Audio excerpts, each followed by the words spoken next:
Shalom! Estamos aqui mais uma vez no nosso momento Pão do Céu para trazer uma palavra de Deus ao seu coração.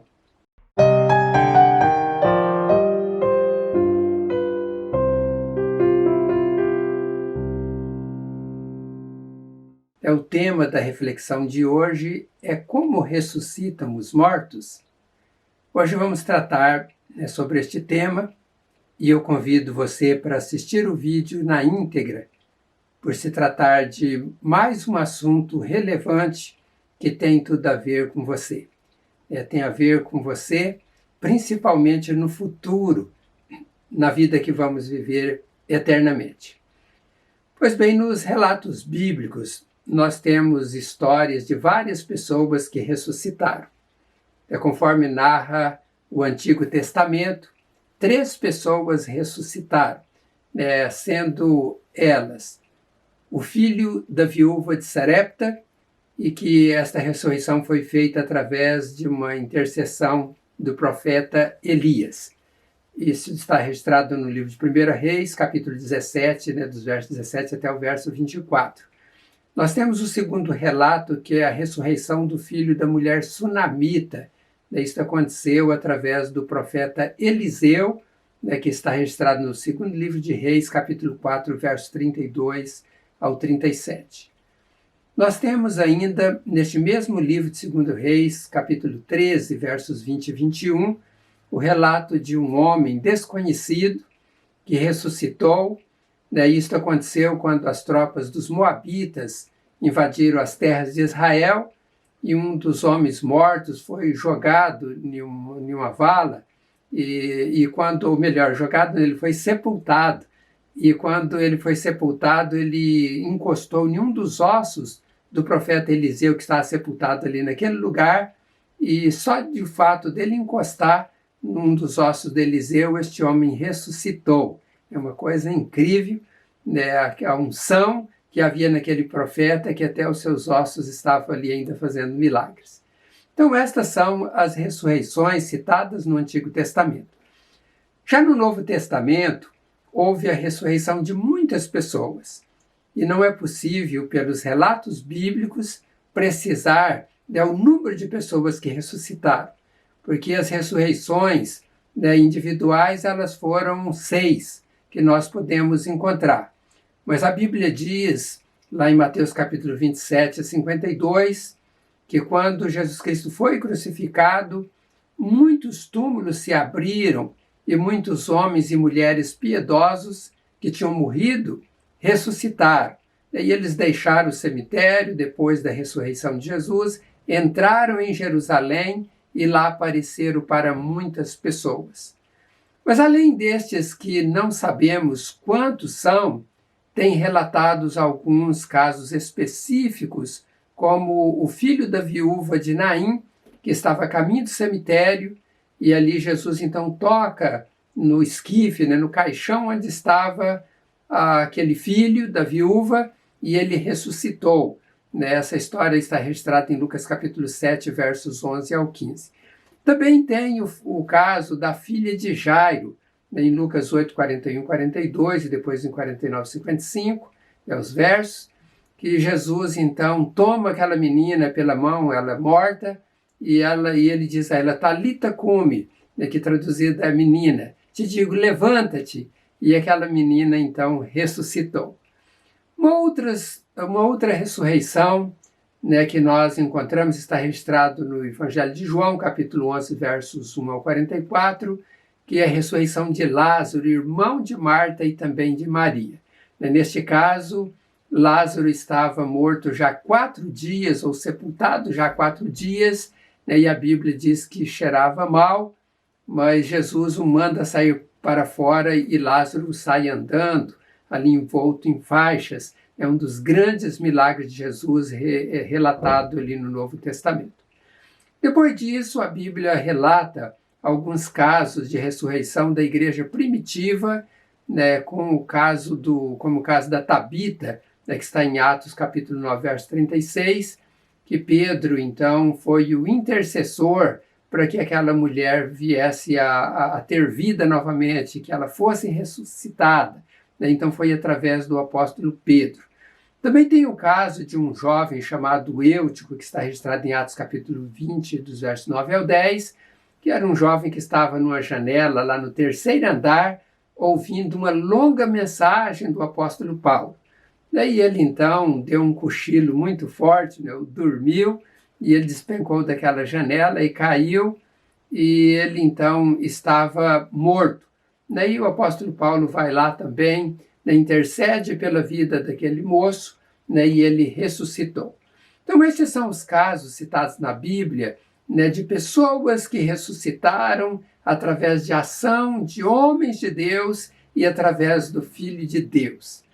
Esses casos, né, são de pessoas que ressuscitaram e elas morreram novamente.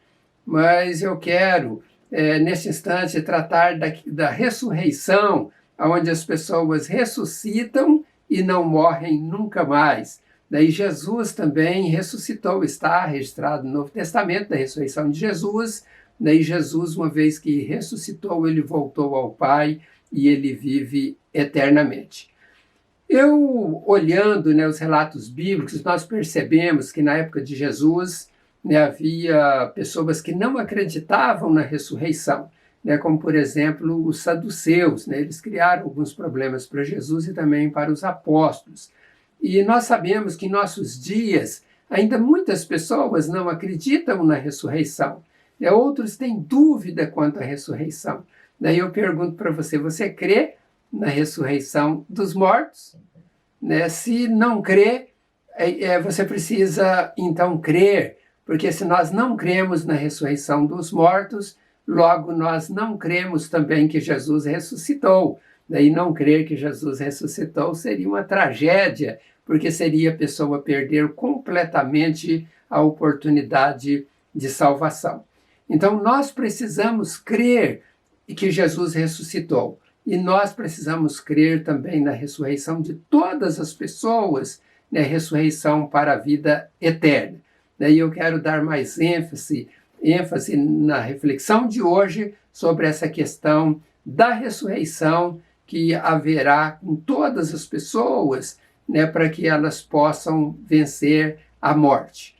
O apóstolo Paulo, ele trata deste assunto de uma forma minuciosa na sua primeira carta dirigida aos Coríntios, no capítulo 15, e eu vou falar sobre o que o apóstolo Paulo disse neste capítulo, pelo menos parte, é um capítulo bem longo. Então, a partir do verso 12 do capítulo 15 de 1 Coríntios, Paulo diz: ora, se está sendo pregado que Cristo ressuscitou dentre os mortos, como alguns de vocês estão dizendo que não existe ressurreição dos mortos? Se não há ressurreição dos mortos, então nem mesmo Cristo ressuscitou. E se Cristo não ressuscitou, é inútil a nossa pregação, como também é inútil a fé que vocês têm. Mais que isso, seremos considerados falsas testemunhas de Deus, pois contra ele testemunhamos que ressuscitou a Cristo dentre os mortos. Mas se de fato os mortos não ressuscitam, ele também não ressuscitou a Cristo, pois se os mortos não ressuscitam, nem mesmo Cristo ressuscitou. E se Cristo não ressuscitou, inútil é a fé que vocês têm e ainda estão em seus pecados. Neste caso, também os que dormiram em Cristo estão perdidos. Se é somente para esta vida que temos esperança em Cristo, dentre todos os homens somos os mais dignos de compaixão. Este último texto que li na revista Corrigida Fiel, na tradução, diz que se esperamos em Cristo só nesta vida, somos os mais miseráveis de todos os homens. Esta passagem bíblica foi escrita naquela época para combater seitas e pessoas que não acreditavam na ressurreição. E também para esclarecer de que forma ressuscitariam as pessoas. E o texto bíblico fala sobre isso a partir do verso 35 deste mesmo capítulo de 1 Coríntios. Ali Paulo está dizendo, de acordo com a tradução da Bíblia Viva, alguém, entretanto, poderá perguntar: Como é que os mortos serão trazidos novamente à vida? Que tipo de corpo terão eles? Não façam estas perguntas tolas. Vocês encontrarão a resposta em seu próprio quintal. Quando se enterra uma semente no chão, ela não se transforma numa planta, a não ser que morra primeiro. E quando o rebento verde surge da semente, é bem diverso da semente que primeiramente se plantou. Tudo que se enterra no chão é uma sementinha seca de trigo ou de qualquer coisa que está plantado. Deus, então, lhe dá um corpo novo, bem bonito, exatamente a espécie que ele deseja que ela tenha. E uma espécie diferente de planta cresce de cada espécie de semente. Tal como há tipos diferentes de sementes e plantas, assim também existem tipos diferentes de carne. Os homens, os animais, os peixes e os pássaros são todos diferentes. Os anjos do céu têm corpos bem diversos dos nossos, e a beleza e a glória de seus corpos são diferentes da beleza da glória de nossos corpos. O sol tem uma espécie de glória, enquanto a lua e as estrelas têm outra espécie, e as estrelas diferem uma das outras em sua beleza e em seu brilho. De igual modo, nossos corpos terrenos que morrem e apodrecem são diferentes dos corpos que teremos quando voltarmos novamente à vida, pois estes nunca morrerão. Esta é uma grande dádiva de Deus, meus amigos, amigas que me ouvem através deste vídeo. Nós todos vamos morrer, isto é uma certeza que ninguém pode negar, mas um dia nós voltaremos a viver e viveremos para sempre. Deus nos dará um corpo glorificado e imortal, e reinaremos com Cristo eternamente, onde não haverá mais enfermidades, onde não haverá mais dor, onde não haverá mais choro, não haverá corrupção, desigualdade, né? E todas estas coisas ruins deste mundo não existirão na eternidade para aqueles que estiverem com Cristo. Por que eu digo para aqueles que estiverem com Cristo? Porque aqueles que não estiverem nestes males todos do mundo atual, eles são tão pequenininhos como uma gota no oceano se compararmos com os males que sofrerão aqueles que não estiverem vivendo com Jesus nos céus. E quando nós olhamos, então, para esta promessa, né, que está registrada em Apocalipse capítulo 21, verso 4, que o céu, o lugar onde estaremos com Cristo, não haverá mais o choro, não haverá dor, né, não haverá a morte. Né, isso é um grande alívio para as nossas vidas, porque nós sabemos que o grande inimigo do homem é a morte. A morte tem amedrontado as pessoas, né, a morte causa pavor em toda a humanidade. Então é importante nós olharmos para esta palavra que afirma que há ressurreição e que esta ressurreição é para que nós possamos viver uma vida eterna. Né? E o plano de Deus é de que nós vivamos uma vida eterna com Ele. E quando, então, Deus nos faz esta promessa, ou quando Ele quer que nós sejamos salvos, Ele envia o seu Filho amado para que todo aquele que nele crê não pereça, mas tenha a vida eterna. E as pessoas, atualmente, ou neste mundo que nós estamos vivendo, elas têm medo de perecer por conta de enfermidades, por conta de muitos problemas. E, atualmente, ou já de algum tempo, né, o mundo busca vacinas, né, para combater todo tipo de vírus, né, que surge. No caso aí do novo coronavírus, né, que matou já milhões de pessoas no mundo, há uma busca incessante para que encontre uma vacina para que possa prolongar a vida das pessoas neste mundo. Mas Deus, Ele quer prolongar a vida das pessoas de uma outra maneira que já está estabelecida através da ressurreição.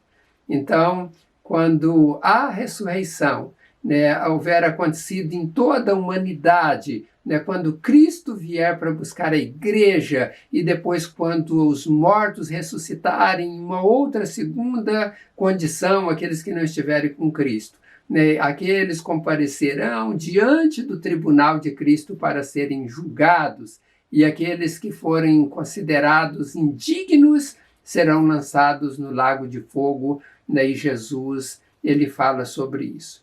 Então agora, diante desta ressurreição, que é algo iminente, não há como a pessoa fugir da ressurreição ou dizer, não, eu não quero ressuscitar, eu prefiro desaparecer.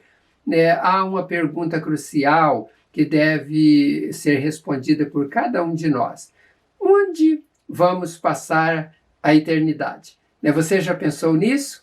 O apóstolo Pedro, escrevendo suas cartas, lá em 1 Pedro capítulo 1, verso 24, de acordo com a Bíblia Viva, ele diz, sim, a nossa vida natural murchará como a erva quando fica toda amarelada e seca, e toda a nossa grandeza é como a flor que murcha e cai. O que ele está dizendo é que a nossa vida é passageira, a nossa vida é frágil, né? E uma hora nós vamos tombar.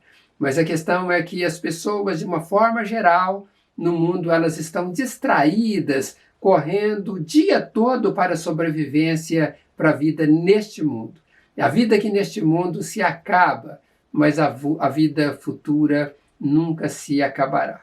Se você, então, ainda não teve esta preocupação com uma vida futura, eu convido você a ter esta preocupação. É a maior preocupação que um ser humano deve ter quando está de passagem por este mundo. E a forma de nós deixarmos esta preocupação de lado é nós recebermos Jesus em nosso coração como Senhor e Salvador. Eu não sei se você já teve oportunidade de fazer isto, de dizer, eu reconheço que Jesus Cristo, Filho de Deus, Ele é o caminho, a verdade e a vida, Ele é o Cordeiro de Deus que tira o pecado do mundo. E eu quero entregar a minha vida completamente, sem nenhuma reserva, a esse Jesus para que Ele possa tomar conta dela e me levar, então, para morar com Ele eternamente, que eu possa fazer parte da primeira ressurreição, que é a ressurreição dos salvos. Então, quando nós fazemos esta oração, quando nós conversamos com Jesus desta maneira, nós temos esta oportunidade de ir morar com Ele, porque quando nós cremos em Jesus, nós também sabemos que Ele nos perdoa de todos os pecados. Quando pecamos, nós confessamos os pecados a Ele, pedimos perdão e nós mantemos a nossa vida como justos. E sabe qual que é o resultado de uma pessoa manter a vida justa neste mundo? É que estas pessoas resplandecerão como o sol no reino de Deus. Jesus Cristo, ele fala isso e Mateus registrou no capítulo 13, verso 43. Mas Jesus disse também, neste mesmo capítulo 13 de Mateus, versos 41 e 42, mandará ao Filho do Homem os seus anjos, e eles colherão do seu reino tudo o que causa escândalo, e os que cometem iniquidade. E lançá-los-ão na fornalha de fogo, ali haverá pranto e ranger de dentes. Só há uma saída para o pecador se tornar justo. Esta saída é através de Cristo, o Filho de Deus, que foi crucificado em uma cruz para levar todos os nossos pecados. Mas para sermos contemplados por esta bênção, precisamos de fato crer neste Jesus e recebê-lo em nossas vidas como único e suficiente Salvador.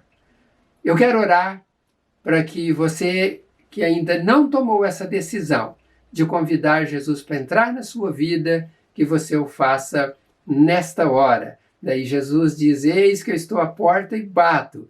Se alguém abrir a sua porta, eu entrarei e cearei com ele e ele comigo. Jesus, ele quer habitar no seu coração. E quero orar também para aqueles que já receberam Jesus em seus corações, para que perseverem na fé, para não perder esta grande conquista que é viver eternamente com Jesus nos céus. Senhor, eu te agradeço por este tempo precioso que pude semear a tua palavra aos corações de todos estes que me ouvem. Ó Deus, há ainda dúvidas no coração de tantas pessoas de como elas possam ser salvas, e a resposta foi dada nesta reflexão de hoje, em receber Cristo como Senhor e Salvador de suas vidas. Ajude, ó Deus, pessoas que não fizeram isso, a fazerem de um coração sincero. E eu sei que o Senhor, ó Deus, escreverá o nome dessas pessoas no livro da vida, e o Senhor os ajudará a caminhar neste mundo para que eles sejam vitoriosos e no fim da vida eles possam ser guardados para o dia da ressurreição daqueles que confiaram no Senhor e fazerem assim, ó Deus, parte daquela primeira ressurreição dos salvos para serem levados e habitar com o Senhor eternamente. Abençoe, Deus, a todos. Peço que o Senhor também abençoe o pão de cada dia, o trabalho, o salário, a renda dos empresários, dos profissionais liberais, autônomos. Dê a tua bênção sobre todos e a tua paz. Esta é a minha oração em o nome do Senhor Jesus. Amém. Que Deus abençoe rica e abundantemente a sua vida e também a vida de toda a sua família, e que Deus os proteja e livre de todo mal. Multiplique esta mensagem, porque outras pessoas poderão ser alcançadas em toda parte do mundo. Daí você pode ser participante de uma grande obra de Deus na vida de um perdido. Daí Deus vai considerar isto no dia da ressurreição ou no dia de galardoar as pessoas. Então é tão fácil, é só você pegar o link, dar um clique, colocar nas redes sociais e recomendar que os seus amigos e amigas ouçam. Eu tenho certeza que Deus vai abençoar grandemente a sua vida e vai fazer essa mensagem produzir efeito nos corações. Então que Deus abençoe grandemente vocês e até em breve vamos estar aqui, se Deus quiser, para trazer mais uma mensagem ao seu coração. Um grande abraço, fiquem com Deus.